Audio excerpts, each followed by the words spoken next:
জয় গুরু রিটার্নি YouTube channel আপনাকে স্বাগত, অভিনন্দন, শ্রদ্ধা, প্রণাম ও পবিত্র আনন্দিত জয়গুরু জানাই।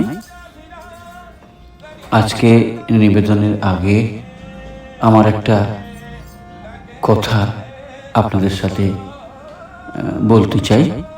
খুব দুঃখের সঙ্গে জানাচ্ছি, বিশেষ কারণে হয়তো জানুয়ারি, ফেব্রুয়ারি, মার্চ, এপ্রিল, 29শে এপ্রিল থেকে সপ্তাহখানেক চ্যানেলে আসতে পারবো না। খুব মন খারাপ লাগছে, কারণ সত্যি কথা বলতে কি, আপনাদের সাথে থাকা কি আনন্দের, কি সুখের, সেটা বলে বোঝাতে পারবো না। অনুভবের ব্যাপার। আপনাদের মতো ভক্তপ্রাণ মানুষ, ইষ্টপ্রাণ দাদা, ভক্তিমতী মায়েদের সাথে থাকা সৌভাগ্যের বিষয়। তবে চেষ্টা করব যত কম দিন হয় তবুও ধরে রাখা ভালো। বিশেষ পারিবারিক কারণে 29শে এপ্রিল থেকে সপ্তাহখানিক আসতে পারবো না। তো আবারও বলছি, চেষ্টা করব এই গ্যাপটা 7 দিন বলছি, যেন 5 দিন 4 দিন হয় গ্যাপ থাকে।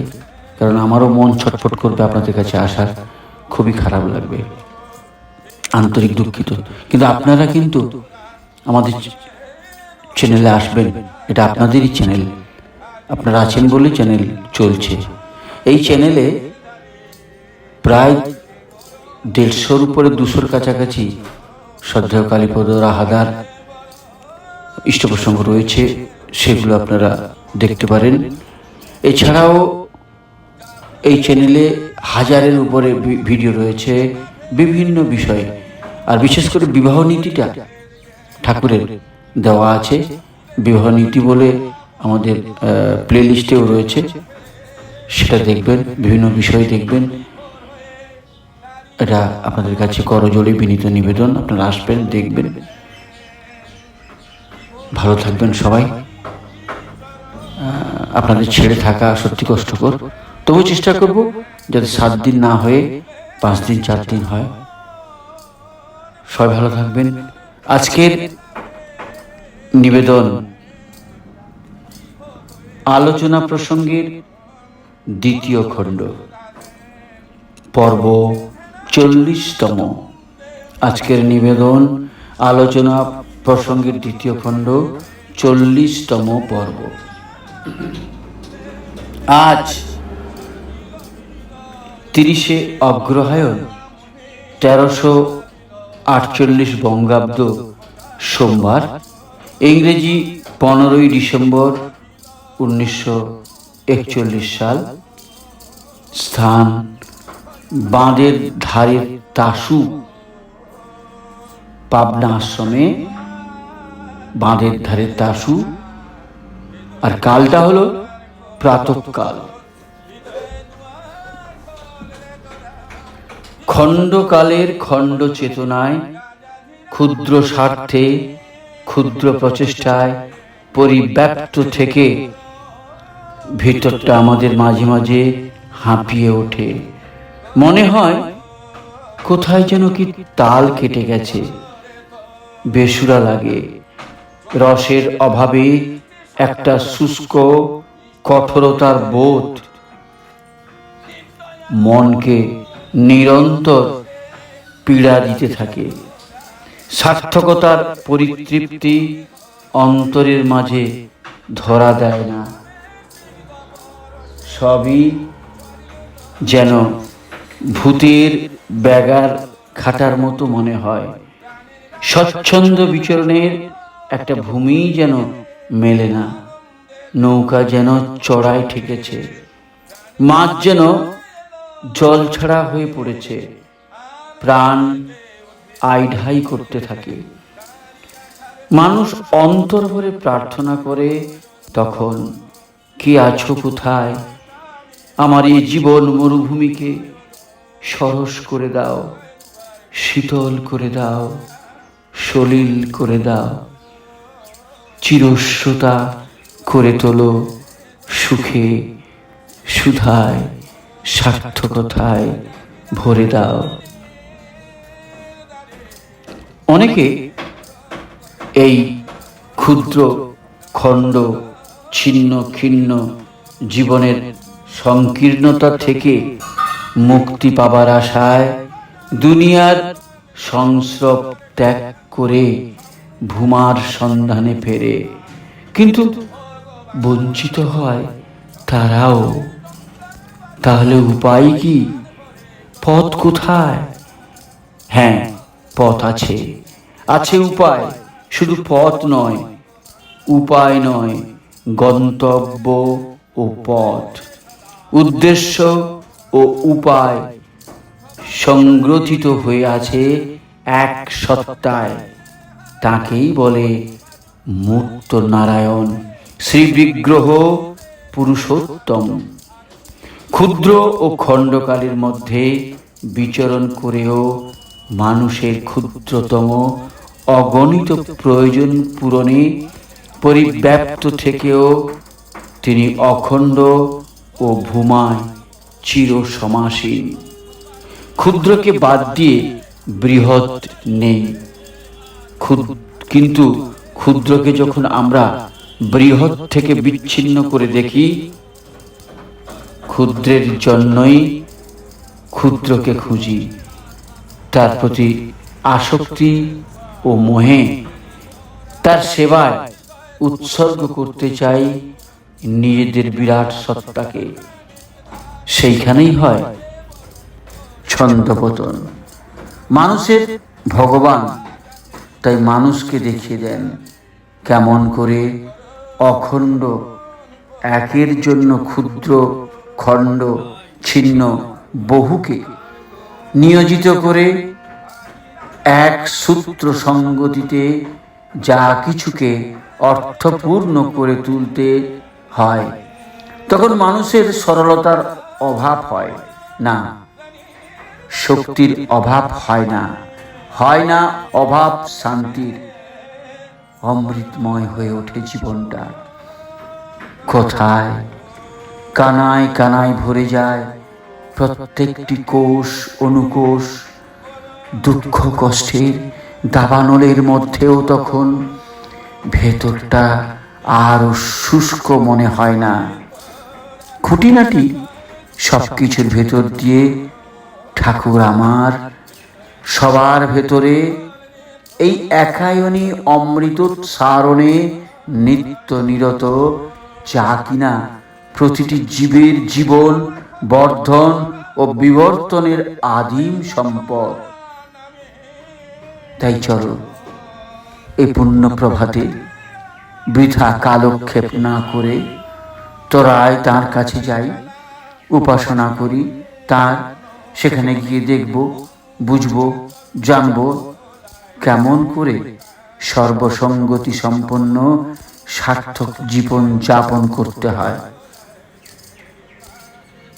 তখন তার কাছে প্রাণ মাতানো আলাপ আলোচনা চলছে। তিনি আনন্দে মাতোয়ারা হয়ে অমৃত পরিবেশন করছেন।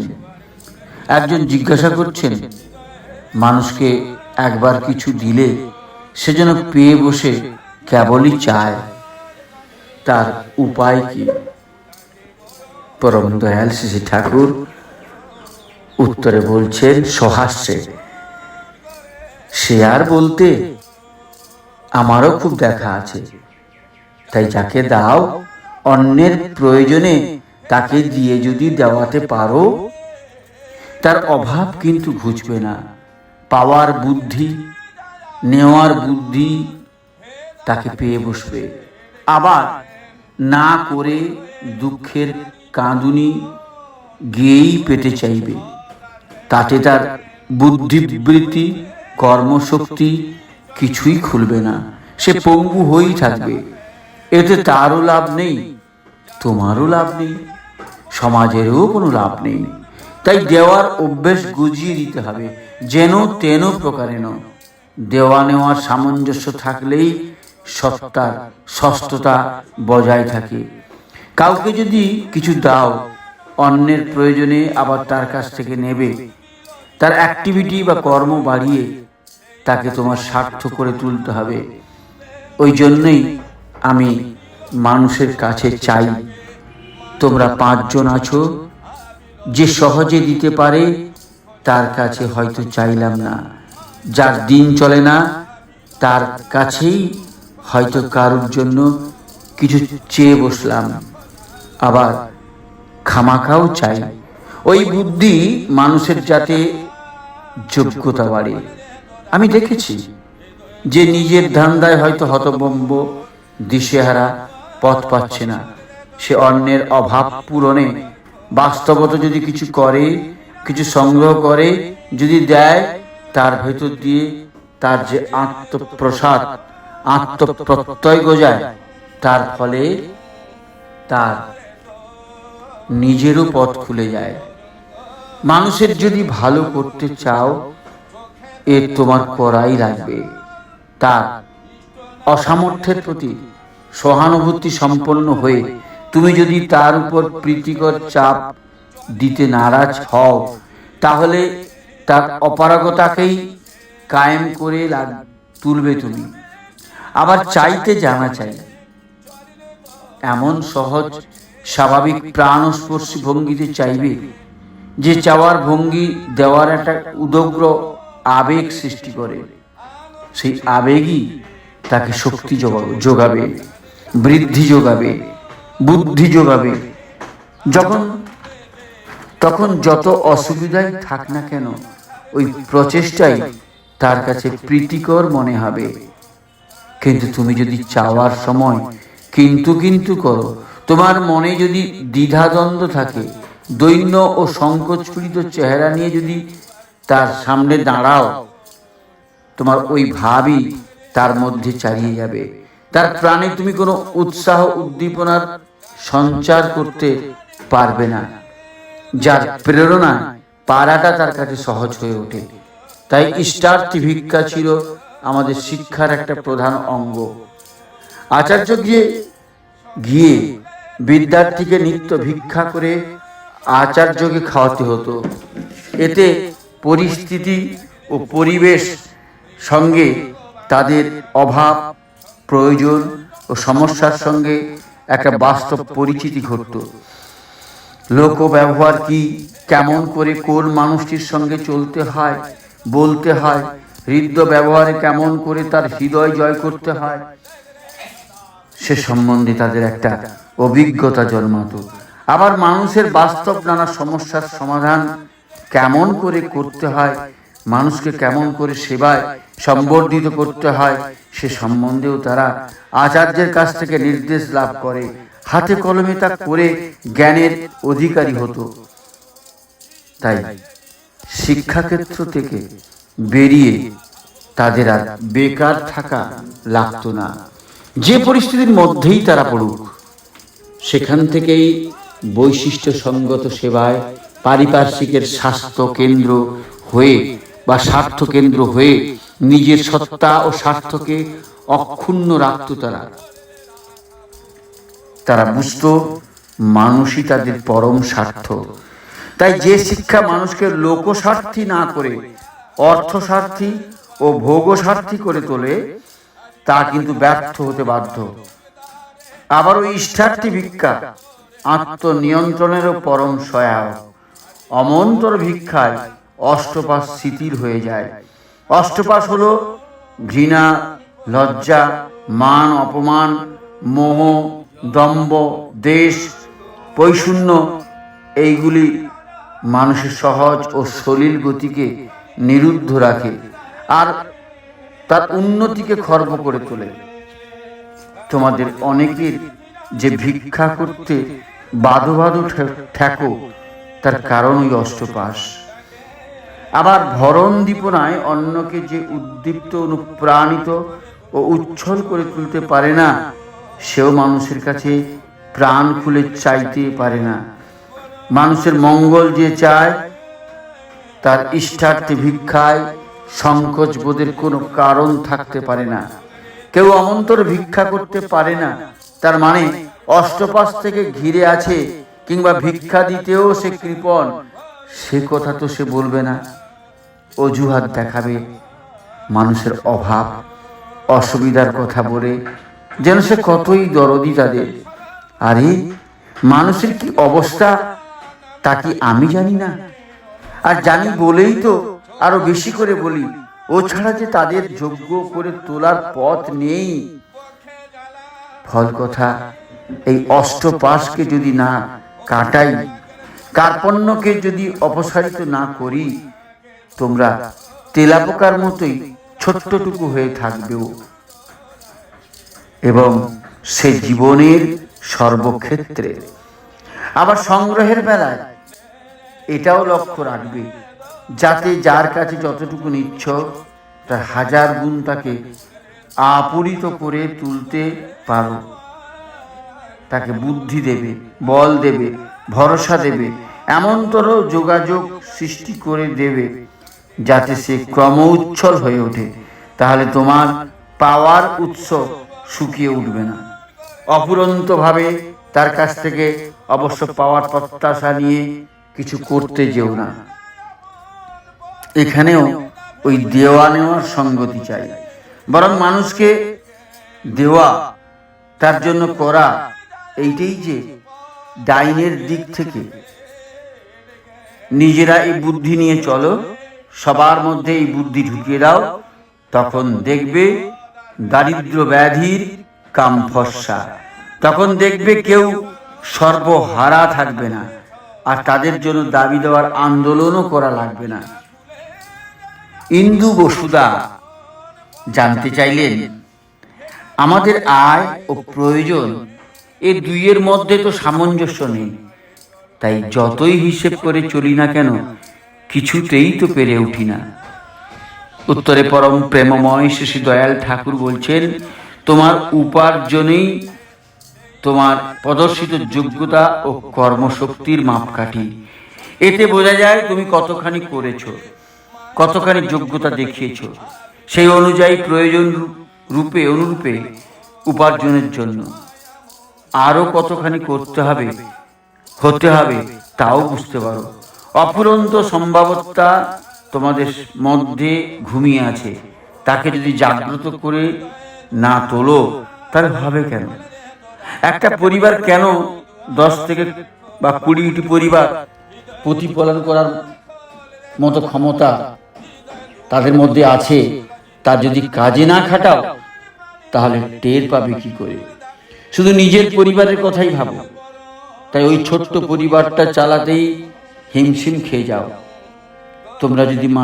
তোমার যদি মাথায় থাকে যে নিজের সংসারটা তো ভালোভাবেই চালাবই, সেই সঙ্গে সঙ্গে আরো 5-10টা সংসার টেনে নেব, বহু মানুষকে প্রতিপালন করব, ঠাকুরের ভার লাঘব করব, আর নিজের সংসারের জন্য যেমন বুক ভরা দরদ ও দায়িত্ববোধ করো, তাদের জন্য যদি তেমনি করো।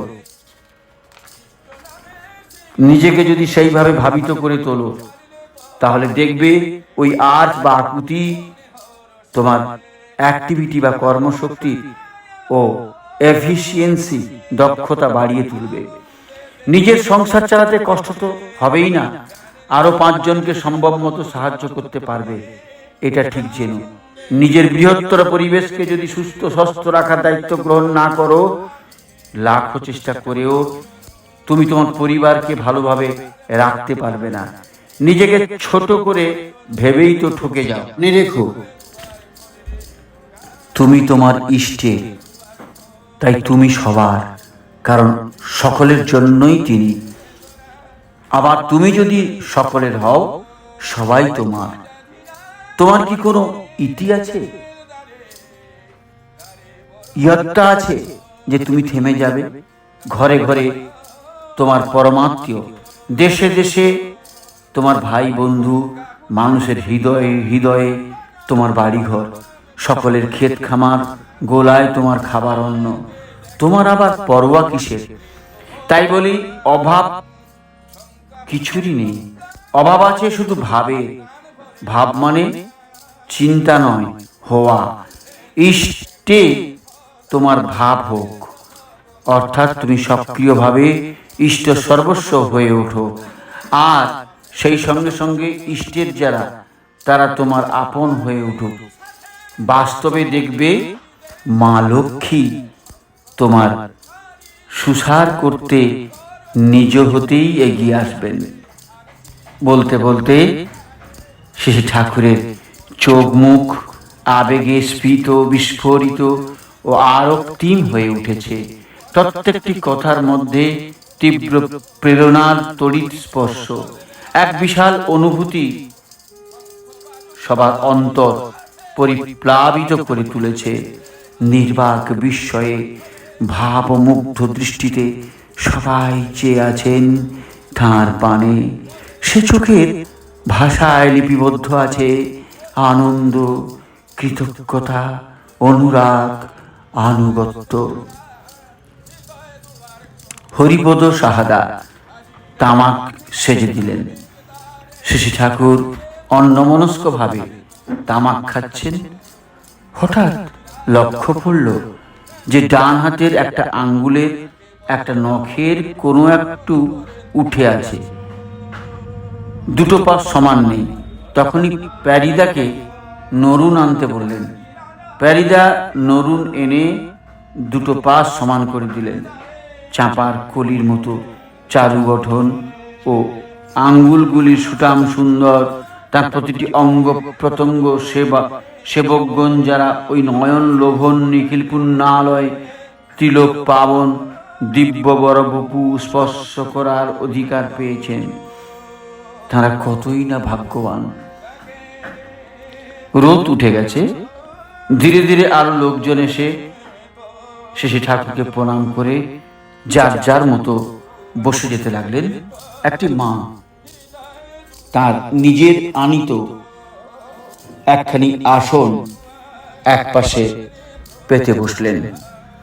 তাকে লক্ষ্য করে শ্রী ঠাকুর বললেন, আসনখানা অমন ছেঁড়া বেড়া করে পাতলি কেন? সুন্দর করে পাততে হয়। প্রত্যেকটি কাজের মধ্যে সৌন্দর্য বোধ, শৃঙ্খলা বোধ দরকার।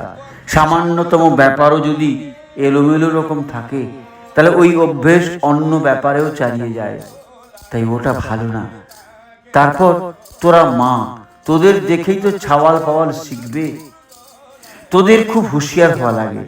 সহাস্যে আবার যেখানে বসেছ সেখানেও কিন্তু তোমার অসুবিধা হবে। এরা বারবার ওখানে বসা, শোয়া, কথাবার্তা, কাজকর্ম সব কিছুর মধ্যেই লক্ষ্য রাখা লাগে। সেটা যেন শোভন হয়, সুন্দর হয়, সুষ্ঠু হয়, সমীচীন হয়, হৃদ্য হয়, কারোই অসুবিধার কারণ না হয়, কারোই স্বচ্ছন্দে ব্যাঘাত না ঘটায়। কয়েকটা দিন একটু হিসেব করে চলো, তখন দেখবে তোমার স্বভাবই ওই রকম হয়ে গেছে। তখন যেখানে যাবে মানুষ তোমাকে পেলে বলতে যাবে, হাত নেড়ে গানের সুরে বলবে, এসো মা লক্ষ্মী, বসো মা লক্ষ্মী, থাকো মা লক্ষ্মী আমার ঘরে। শ্রী ঠাকুরের পুরোহিত ভঙ্গি দেখে সবাই মুখ টিপে টিপে হাসতে লাগলেন। নগেন বসুদা ঠাকুরের কাছে প্রশ্ন করলেন, আপনি মানুষকে তার কর্মশক্তির উপর দাঁড়াতে বলছেন, কিন্তু মানুষ তো বরাবর সমানভাবে পারে না। তরে পরম দয়াল ঠাকুর বলছেন, মানুষের গভর্নমেন্ট বা শাসনতন্ত্র এর মতো ভগবানের গভর্নমেন্টও শাসনতন্ত্র পেনশন বা ভাতার ব্যবস্থা আছে। কর্মফল রিজার্ভ বা জমা থাকে, আগের করার ফল তখন পাওয়া যায়। সেবার ভেতর দিয়ে কতগুলি মানুষের স্বার্থকেন্দ্র হয়ে উঠেছে যে তার আবার ভাবনা কিসের। আর এতটুকু দুঃখ দেখলে তারা তা দূর করার জন্য অস্থির হয়ে পড়ে এবং নিজেদের দায়ী তারা তা করে। নিজেদের জীবনের জন্য সুখ সুবিধাই মানুষই যেটাকে সুস্থ স্বাস্থ্য রাখা দরকার, কারণ সেবা দিয়ে সে মানুষের এতখানি হয়ে দাঁড়িয়েছে যে তাকে বাদ দিয়ে তাদের চলে না। অনেক সময় এমন হয় যাদের জন্য করেছো বা করেছে তারা হয়তো অকৃতজ্ঞতার দরুন কিছু করলো না, কিন্তু অন্য কতকগুলো বা অন্য কত লোক করল। এ বাবা প্রকৃতির বিধান। তবে ইষ্টপ্রাণ সেবা না হলে এবং সেবার ভেতরে ইষ্ট প্রতিষ্ঠার বুদ্ধি না থাকলে, আত্মপ্রতিষ্ঠার জন্য মানুষের বৃত্তিতে তেল মালিশ করে সেবা করে বেড়ালে সে সেবার ফল দানা বেঁধে ওঠে না। কারণ মানুষকে সে নিজের প্রতি যতই আকৃষ্ট ও অনুগত করে তুলতে চায়, মানুষ ততই ছিটকে যায় তার থেকে। তার ওই আত্মপ্রতিষ্ঠার বুদ্ধি তার প্রতিষ্ঠার অন্তরায় হয়ে দাঁড়ায়। এইসব মানুষ সাধারণত এতই আত্মপ্রশংসা করে, নিজ কৃতিত্বের কথা, পরোপকারের কথা নিজ মুখেই এত বলে যে তাদের প্রতি মানুষের শ্রদ্ধা শতই বিরূপ হয়ে ওঠে। আবার কেউ কেউ মানুষকে তাদের খেয়াল, দম্ভ ও ইতর অহমিকার ইন্ধন রূপে পেতে যায়, তাই তারা আর তাতে তার দ্বারা উপকৃত কারোর কাছ থেকে এতটুকু বাধা পেলেই নেমক হারাম, অকৃতজ্ঞ বলে জাহির করে দেয় তাকে। কিন্তু সেই হয়তো তার প্রকৃত হিতাকাঙ্ক্ষী। এইভাবে আত্মীয়কে দূরে ঠেলে দেয় তারা। আবার যে হয়তো দুষ্ট মতলব নিয়ে তাদের প্রবৃত্তির পোষকতা করছে, আত্মস্বার্থ বাগাবার জন্য, এবং সেজন্য প্রয়োজন হলে তাদের সর্বনাশ সাধন করতেও কুণ্ঠিত নয়, তাকেই তারা হয়তো পেয়ারের লোক মনে করে খুব সাহায্য করে। ফল কথা ও তাদের সেবার মূলে আন্তরিকতা নেই। তাই কারোর মধ্যে আন্তরিকতা আছে না আছে তা বুঝবার ক্ষমতা তাদের নেই। এমনতর খেয়ালি সেবাপ্রাণ যারা, তারা বিধ্বস্ত হবে না তো আর কে বিধ্বস্ত হবে বলো? অমন্তর সেবাকে অনেকে সৎকর্ম মনে করে, কিন্তু সেবার সঙ্গে ধর্মদান যদি না থাকে, ইষ্টের স্বার্থ, ইষ্টের প্রীতি, ইষ্টের প্রতিষ্ঠা যদি না থাকে, মানুষকে যোগ্য ও মহৎ করে তোলার প্রচেষ্টা যদি না থাকে, এক কথায় সেবা যদি সুকেন্দ্রিক না হয়, তবে সে সেবার কোনো দাম নেই। তা অসৎ কর্মেরই সামিল। অসৎ মানে যা জীবন বৃদ্ধির পরিপন্থী ও সেবায় নিজের ও পরের কারোরই ভালো হয় না। সদাচার সম্বন্ধে কথা উঠল। শ্রী ঠাকুর সুশীলদার সপাক খাওয়ার কথা উল্লেখ করে বিশেষ সন্তোষ প্রকাশ করলেন। সুশীল বসুদা, সপাক খাওয়া খানিকটা কষ্ট আছে, কিন্তু খুব তৃপ্তি লাগে। উত্তরে শ্রী ঠাকুর বললেন, কষ্ট হলেই নষ্ট পায় না, কষ্ট না করেই বরং নষ্ট পায়। কোথায় থেকে কি ইনফেকশন বা সংক্রমণ যে ঢোকে তার কি ঠিক আছে? তাই অন্তত বাইরে গিয়ে নিজের হাতে রান্না করে খাওয়াই ভালো। একটা কুকার থাকলে তো কোনো হাঙ্গামাই থাকে না। চাপিয়ে দিয়ে কাজে বেরিয়ে গেলাম, এসে নামিয়ে গরম গরম খেলাম, সময় নষ্ট হয় না, কোনো অসুবিধাও নেই।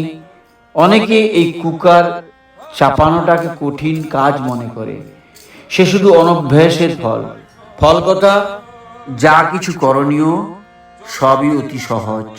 পূর্বের করাগুলি, অভ্যেসগুলি অন্তরায় বা বেরিয়ার সৃষ্টি করে রেখেছে, তাই কঠিন মনে হয়। চেষ্টা করে নতুন অভ্যাস তৈরি করে সেগুলিকে অতিক্রম করতে হবে, নিরসন করতে হবে। আর হাতে কলমে কিছু কিছু কাজ করার অভ্যাস থাকা ভালো।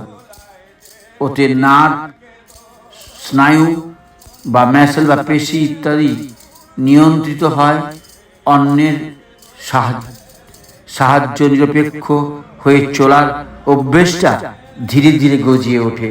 আবার অসময়ে অন্যের সাহায্য সেবাও করা যায়।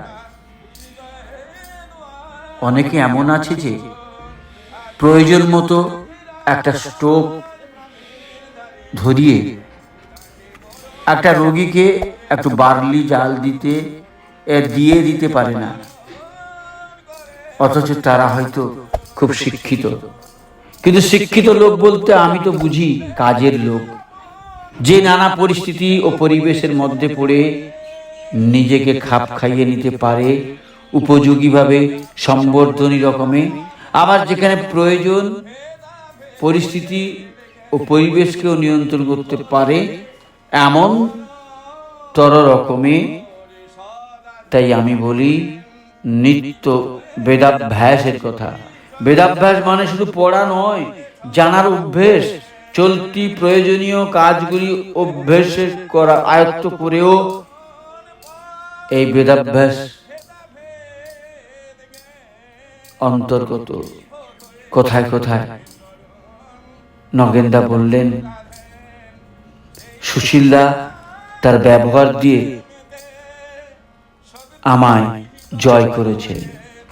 সহাস্যে শিশি ঠাকুর বললেন, বিজিতকে আপনি হয়েছেন, বিজিত কি আপনি হয়েছেন?